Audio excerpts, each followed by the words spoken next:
The company Solar States is teaming up with the Philadelphia School District to help prepare students for careers using solar energy. Solar States flipped the switch of the largest solar panel array in Philadelphia. Welcome back to another episode of Yo, Son!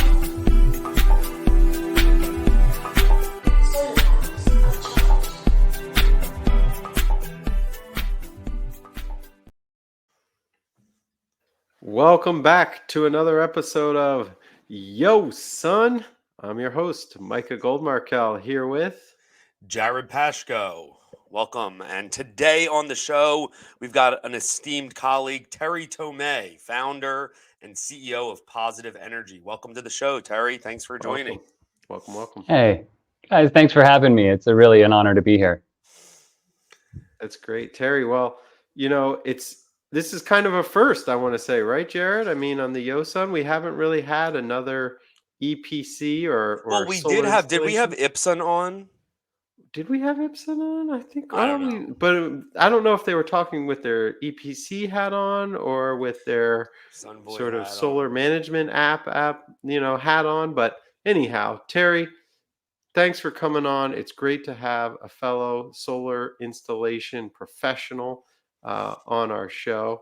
I think it's going to be really great for our audience to hear another perspective about both the difficulties and joys of being in the solar installation profession. So thanks for joining I'm us. really interested to hear because I think that you both have these really interesting origin stories as founders. And Micah, you're a little bit further along in your journey, so it'll be interesting to compare notes about what it was like in 2008 versus 2020. Yeah. So Terry, why don't you tell our audience a little bit about you? Where are you from? All right. Well, thanks for letting me open it up with my story. It's kind of a good place just to get grounded with where I'm from. I'm actually from Pittsburgh region. I am born and raised in Beaver County, Western Pennsylvania, a small river town called Aliquippa, which was built around the steel mill back in the day. J&L Steel is what everyone came here to work for. And if it wasn't the steel mill, it was the railroad. In that era would have been like the World War I, kind of 1910. Was when my family emigrated from Italy on my dad's side, and my mom's side came from Slovakia about a generation before that. So I kind of relate to being an American kind of through the lens of recent immigration. My dad was first generation. And in my little town, there were lots of ethnic clubs. There was a Ukrainian club. There were like 2 Italian clubs. There was an Irish club. There was Serbian club. It's just something that I grew up, the Lebanese club, something I grew up always going to the different places for food a lot of times. And my grandma was from Italy, and so I was very much raised by my grandma, and both my parents worked full time. And I'm the youngest of 3 brothers. And so I just kind of was immersed in this kind of like culture of back in the day, everybody hated each other because, these guys were from somewhere else and whatever, and now everyone's married to each other. And that's just how it goes. It's like a generation later.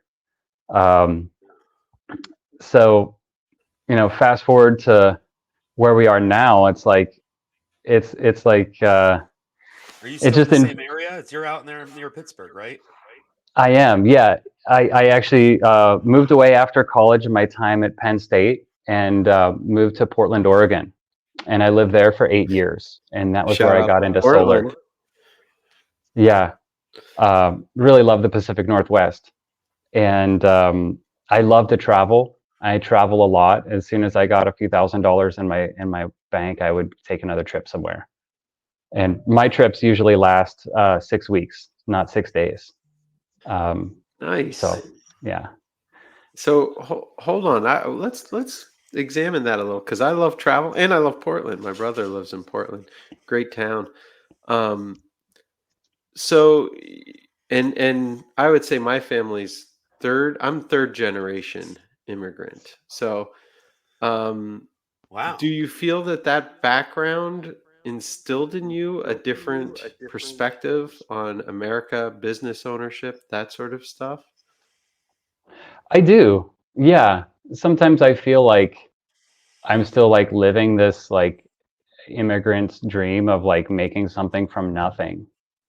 I don't know how that got baked into me, but I feel very much like my whole, um, scrappy, string myself up from my bootlaces kind of approach to the, DIY kind of ethic of like, let's just figure it out and make it happen.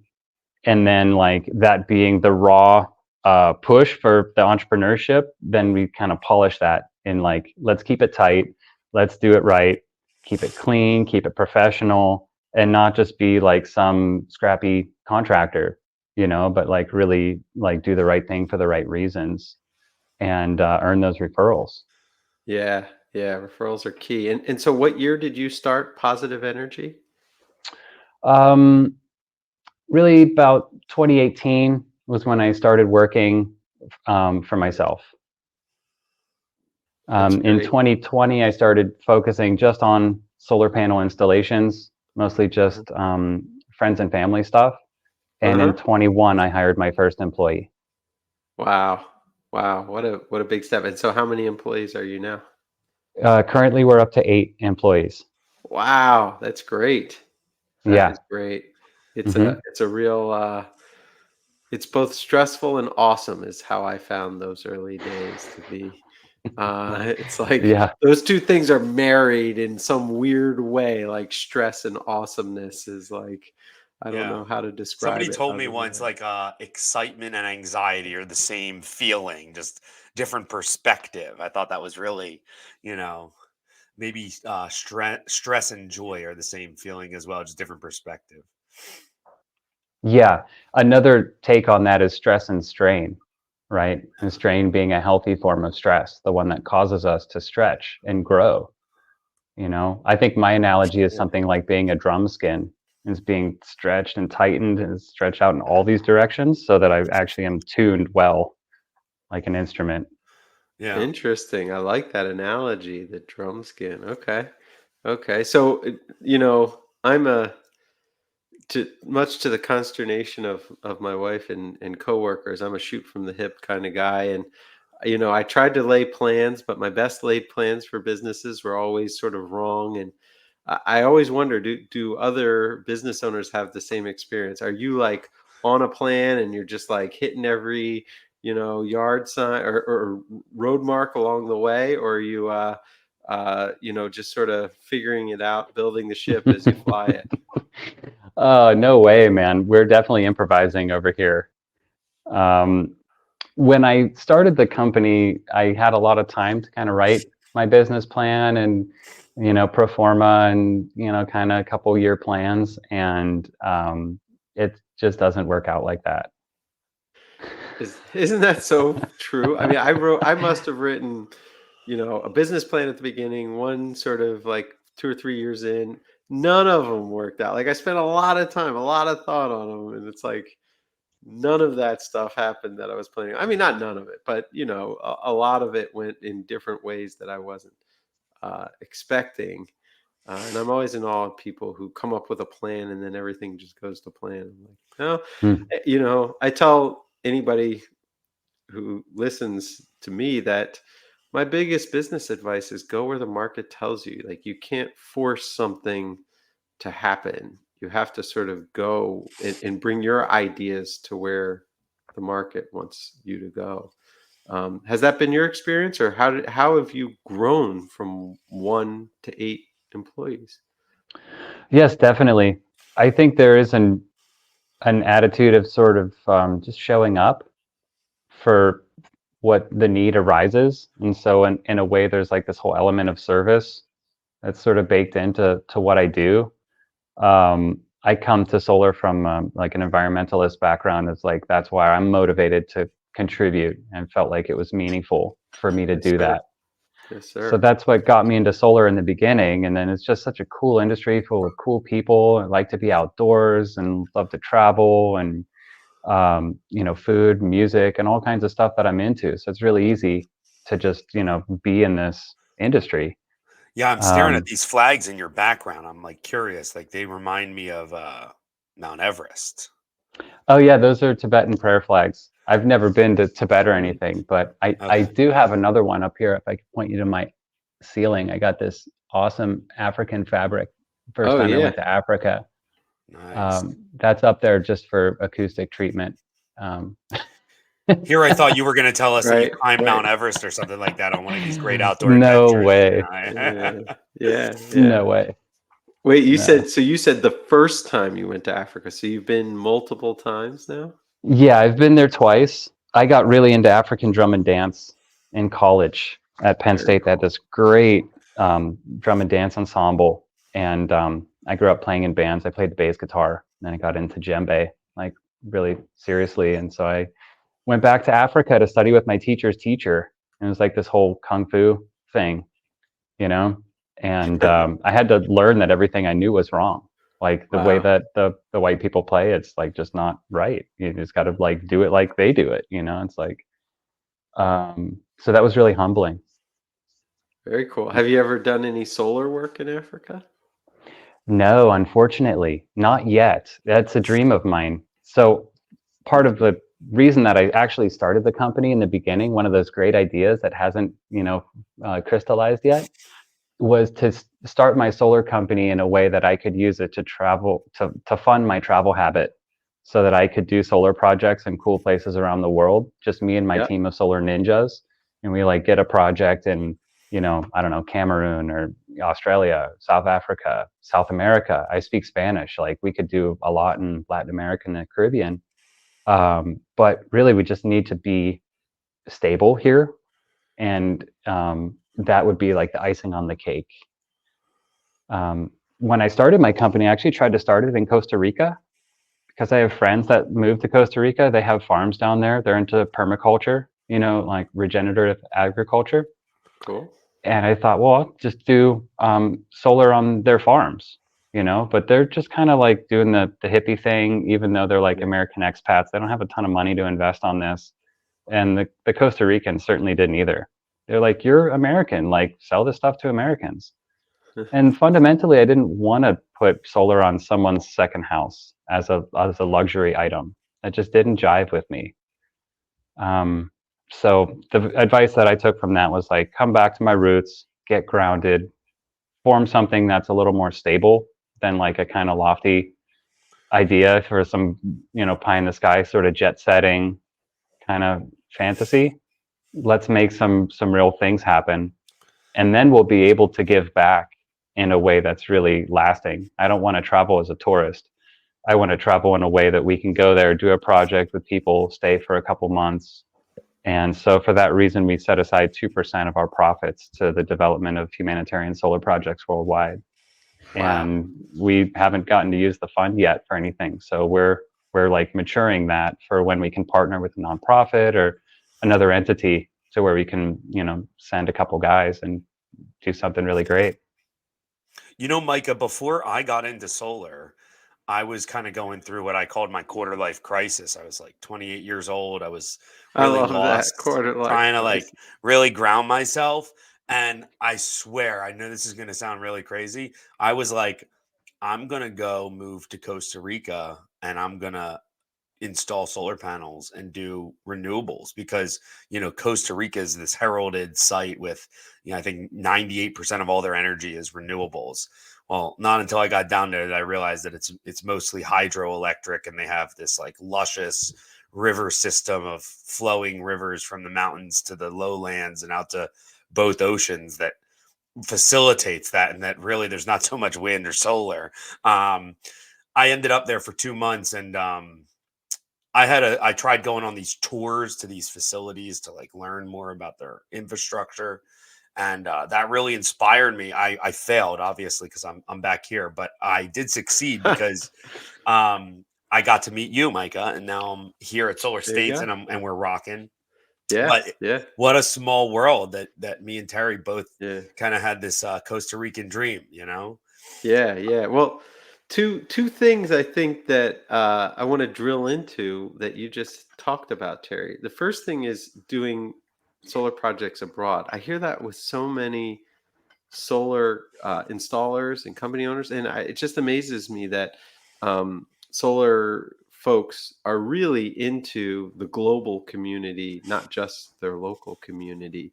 I as well share that passion for solar overseas. I'm hoping to do a project overseas soon.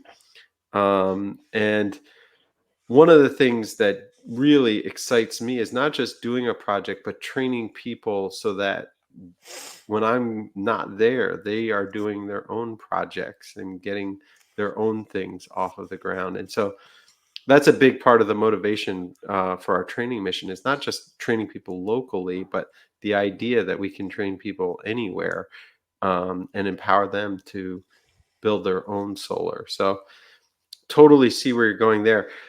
I just But had there's goosebumps, Micah. That was like, that is, I'm like, that's it, oh, right? That's man. it. But then the second part, and this is the real sort of funny thing that I find about business and some business owners. We are both hard workers. I like to think, I'm up very early in the morning, working late at night, working my butt off at this thing. And there's an element of this where it is you pulled yourself up by your bootstraps. But there's also an element where you couldn't have done it without your community. At least that's how I feel. And that I had a tremendous amount of community support and folks around who said, you know what, I think the idea that you have is worthwhile, and we're going to do what we can to support it. And so it's that combination of both, I'm willing to work really hard, but also having a community that embraces you, that I think has led to our success. Do you find that that's true, or some aspect of that is true? I do. I do, definitely. The word that's resonating with me right now is empowerment. I think that's really foundational to how I relate to solar power in general, because solar energy is inherently democratic, right? It lands everywhere equally, even in the cloudy Pacific Northwest or cloudy Yeah, Western Pennsylvania. As sure. much as I hear people say, "Oh, solar doesn't work here," I mean, it does. I mean, they're doing it further north than here, of course, too, right? And people just aren't aware of that. So, there's a lot of education that we do, but ultimately, it's about. Um, I think my excitement comes from giving people an opportunity to do something. A lot of people want to do something about this whole thing, whether it's like climate change or it's about their own wanting to be more independent, whether it's like energy independence or like sort of like the kind of the like modern homesteader kind of thing. Um, Solar is something that we can do right now. We don't have to wait for some policymaker somewhere to wave the pen. We can do it. We have the tools. And a lot of people are stepping up to make that investment, and it is like the community, like you said, our whole humble beginnings was just friends and family stuff, and then we kind of got picked up with a nationwide company as a build partner, and that's where we started to scale. Micah, do you ever feel like you're helping your community? Like, it's interesting. Like, I feel like some of what we're doing, the community is supporting us, but oh, did we lose Terry for a sec? Oh, he's back. Yeah, it got glitchy. Ah, all good. I'm here. You're here. The interwebs. No, but I was saying, like, and hearing you, Terry, kind of talk about your friends and family and a little bit of the background of kind of growing up in a coal town. You know, in a way, it's like you're helping your communities, and maybe they're communities that kind of are underserved or need help. And it's kind of interesting that the vehicle was solar. Maybe it could have been anything else, but like here we are. Like, was there another flat roof solar installer in Philly doing lots of installs before solar states came around and kind of let hundreds of thousands of people know, hey, listen, you could do this. Like, it's kind of cool. Yeah, yeah, very cool. And Right. you know what the funny thing is, Jared, is I also feel there's an aspect to what I do where Absolutely. Is installing solar good for the community? No doubt about it. I wouldn't be doing this unless I believe that. But in a lot of ways, what's more important to me is knowing that the community um, is supporting me. Yes, I feel like I'm supporting the community, but in Philadelphia, there's just in the surrounding areas, there's just so much support from the community for training, for getting more solar in the area, for clean energy, that I've had more than one person come up to me and say, "Oh, you're in solar. Wow, you're in the right place at the right time, huh?" And I'm kind of like, "Yeah, it's true.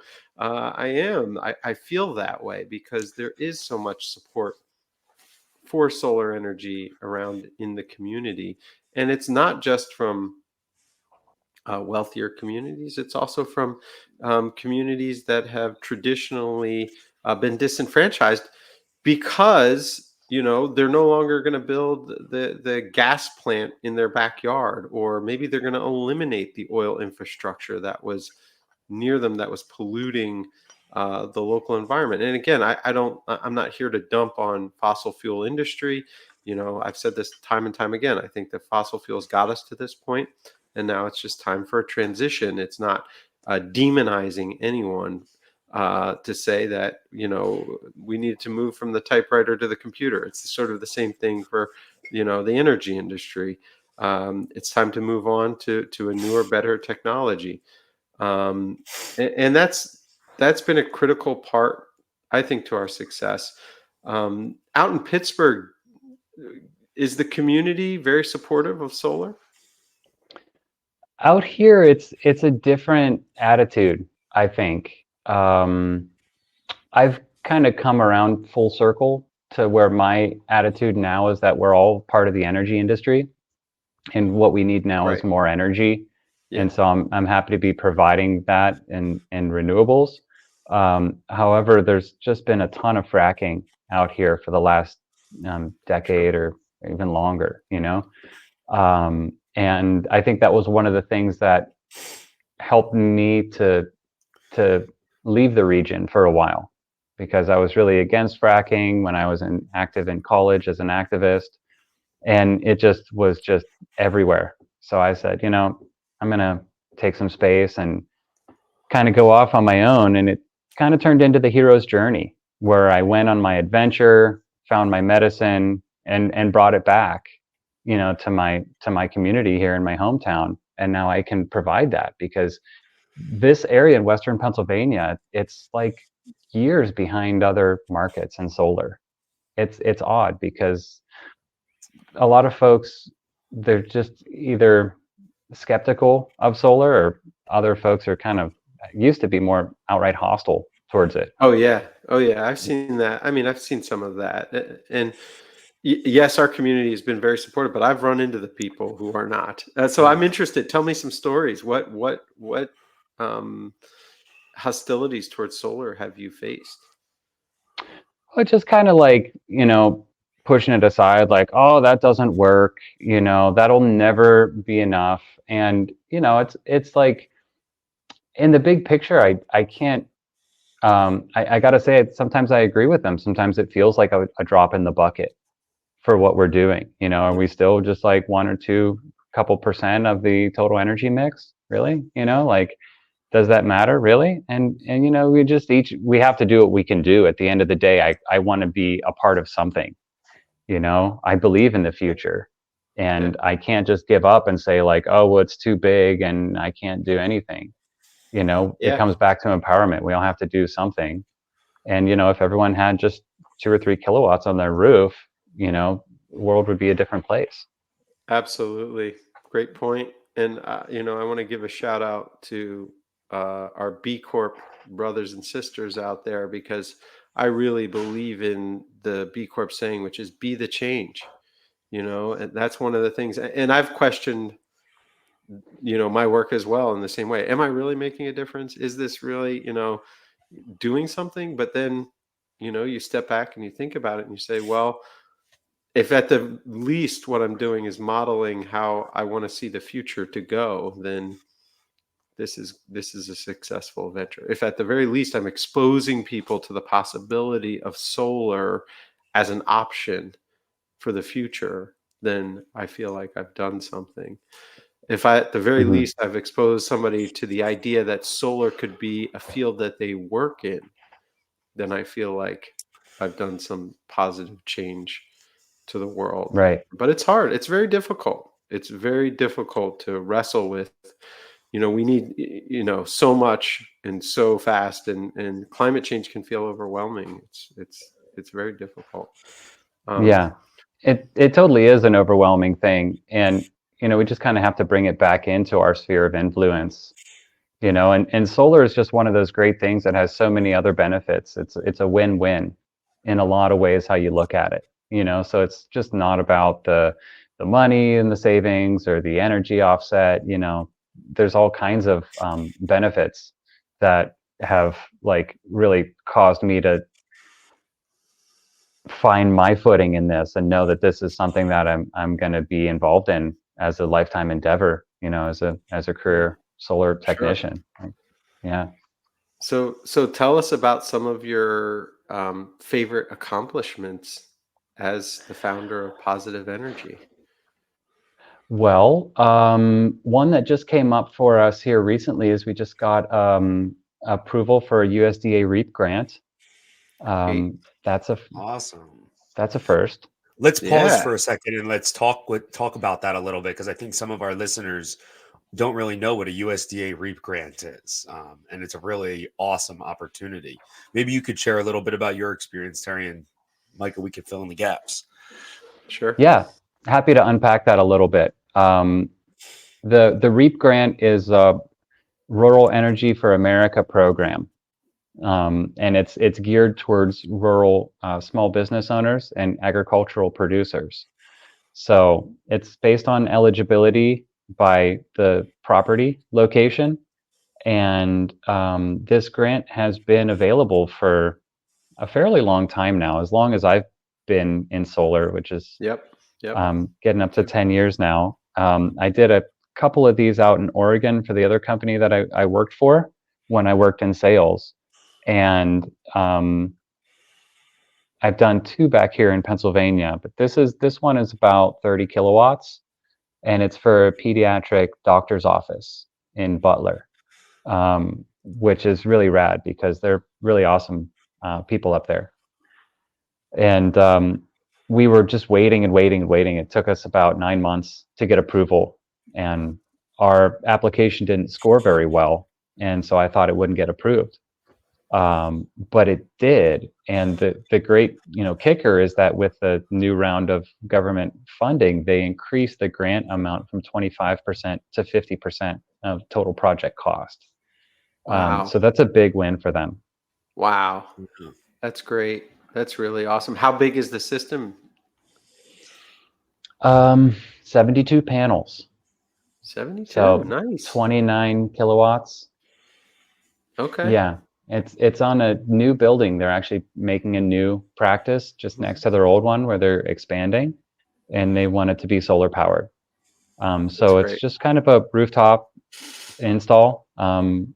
almost like a big residential project. It's going to be really easy. We're just That's doing end phase on that. It's going to be just pretty straight up cookie cutter, which makes it simple. That's great. N-phase microinverters into a normal sort of residentially sized service, or is it a three-phase service to the building? It's a single phase, but it's 400 amps service. So it'll be Great. a little bigger, but it's going to be all pretty straightforward for the electrical connections. The energy monitoring is going to be a little more tricky because they have 2 units in the building, but it's just under 1 meter. And so they did that so everything's tied together, so the solar offsets the entire consumption for the building. Got it. Very cool. Very cool. Couple extra CTs along the way. Yeah. Yeah. I'm afraid we're going to have Bane to of run my them existence. all the way Yeah. out. Yeah, running CTs to the service entrance over there before it splits off to the 2 tenants. So that's something I'm figuring out. But yeah, most of what we do is like kind of cookie cutter residential rooftop stuff. We've been doing more ground mounts recently, and excited to get better at those because they just take us forever to do. Yeah, They're yeah, hard to that's do well. they are. My Yeah. experience is that anything that's done really well usually takes forever to do. You know, it's like we're out here doing work. You know, some of my friends are like, "Man, you're at the right place at the right time." I'm like, "I know I feel that way, but like, gosh, it's a lot of work we're doing here. You know, heavy lifting." But it feels good when you finish a project, you have that accomplishment. I Yeah. was out at a site of a huge ground mount that we installed, and you know, working on this new construction home, figuring out all the trenching and stuff.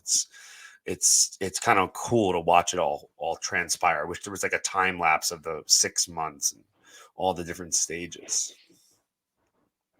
Yeah, that would be a great idea.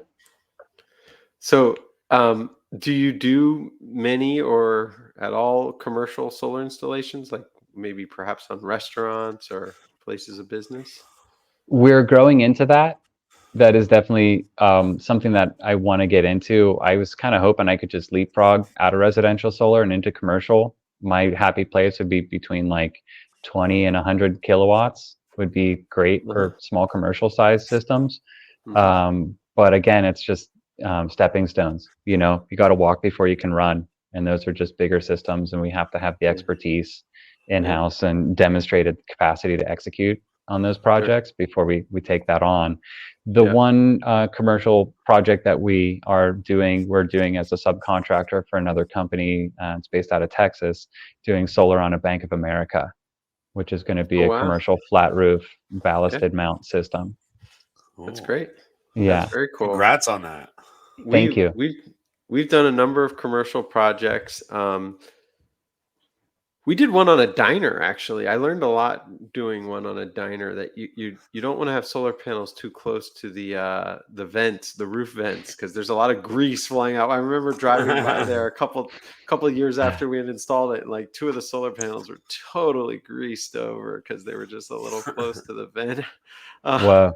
So that was quite the learning experience. Nobody thought that would be a consideration in solar design, right? Yeah, grease flying all over. Wow. I think they're at Yards too, right? Yes, at Yards Brewing. That's where I was going to go, Jared. Exactly. Oh, is that it? We had Nice. we did solar on the top of a brewery, and one of the vents there really spews out some gross stuff. So like barley bubbles.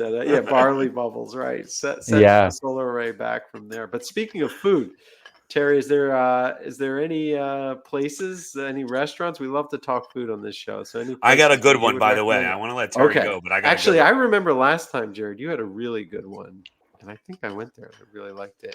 But go ahead, Terry. You start us off. I'll throw out 2 just little local spots that we've been frequenting recently in a little town north of Pittsburgh called Zelienople. The one is this really nice Italian restaurant called Della Terra. And we've been going there because they make everything from scratch. And it's hard to find good Italian food. From my family, it's never good enough. We're kind of spoiled with Italian food. It's just like, we're not even going out for Italian. It's not worth it. But this place is legit. And so we keep going back there. And the other place is a burger joint. It's called Burgers, spelled Burgh, like Pittsburgh.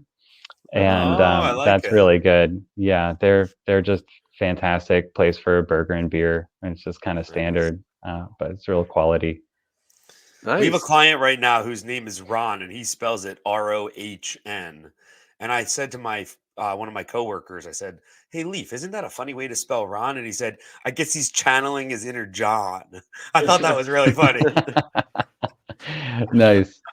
Great. Yeah, I just wanted to say I heard about your guys' install on Yards when I was out in Philly for that solar conference that happened last year. Was it the summertime? Yeah. I was talking to our friend Sharon Pillar. Shout out to Sharon in the PA Solar Center. She's been a really great resource for me out here getting started. And I actually met her from a friend of a friend back from his time at Solar City. So there's definitely some solar network that's out here. I don't want to say there's no solar and give that impression. There is. It's just you gotta kind of poke around a little bit. so I was going to come out to your happy hour and surprise you guys, but I got ended up meeting another solar installer from Greensburg, Pennsylvania, Uh-huh. and we went out to dinner, and we just got to talking, and it was kind of like this conversation, like, oh well, we're kind of competing, but we're both like here as colleagues, so let's just be friends. I told him, like, I'm not trying to beat you guys as much as I think I could learn from him. He's been in the industry longer than me, and so I kind of extended the olive branch, and he's just been really excellent to me. So I think a lot of our Great. local solar installers are trying to kind of collaborate more in a spirit of alliance, because Mhm. we're just the little guys here locally, and there's just a lot of bigger nationwide companies that have way more resources, and it's like, are we just going to keep working for these guys and helping them grow, or are we going to grow our own market here regionally? So that's kind of a little more of a challenging edge of the market conversations that we're having now. Mhm. I Interesting. think Yeah, we're I gonna do have to have find another happy solar. hour at Yards. Get you back out there Yeah, on the yeah, roof. yeah. We'll have to do it All again. for Terry. Shout out, Yeah. shout out Yeah. to Yards Brewing. What we And is there? There's a RE plus Mid Atlantic is coming back to Philly this coming year, that's right? right. That's right. Yeah, we're gonna do it again. So we'll have Yeah. it. We'll have it here. Actually, there's two. There's a solar and storage. Got to shout them out on the show. They're coming to Philly, as well Yours as truly RE is going to be Plus. speaking, right, Micah? Yeah, that's right. I'm gonna have a little speaking role at Solar and Storage coming up. So if you want to come to Philly, learn a little bit about solar and holler at your boy, come on down. We're gonna have a little party for that as well, hopefully. So maybe you'll get to see our new warehouse as well. Um, but circling back to food, thank you, Terry, for those two recommendations. Next time I get out to Western PA, which I was supposed to over New Year's, but I got COVID, Oh, I will certainly hit those up. But I'm equally excited to hear what Jared has to say here. all So what right. you got This for is a us, little Jared? bit of a long-winded story, but I'll tell it as briefly as possible. So there's this wonderful little pizza place in South Philly off Passyunk Avenue, block away from Pat's and Gino's, called CJ and D's. And I'm pretty sure that CJ is the wife and D is the husband. They're this great couple, slinging pies at this brewery. Um, her family is one of the original founding families of the Trenton style pizza. And so as she was telling the story to me tableside, um, she was dating this guy. His name starts with D. We'll call him Dave. And they had a make your own pizza date. And I guess he knocked it out of the park. It was as close to her great grandfather's recipe. And it was that moment that she realized, let me tell you, the pizza was delicious, thin, crispy. I don't know what they do with the cheese, but it was just so delicious. It's simple, straightforward, just a classic. But I mean, me and my buddy finished a whole pie, so I'll put it to you that That's great. Oh, you're That's making me really hungry. great. I know, right? Well, I've got to give a little shout out because we recently had our Solar States holiday party. Now, you may be saying, well, holiday party? It's February. Well, we delay our holiday party for a little bit every year because the it's very after the hard. holiday. Right. We Mm, call it the after our holiday party. that's a great idea. And so we do a little party for everyone, and I gotta shout out Jared because he organized everything. Got a really nice place called Liberty Grounds, and I thought Yeah. they did a fantastic job of hosting us, and the food was great. And they have a little indoor mini golf course and golf simulator place there. It was a lot of fun. So if you're ever on Girard Avenue, what was that, like 17th and Girard or Yeah, 16th and 16th and Girard? Gerard, I think. Yeah.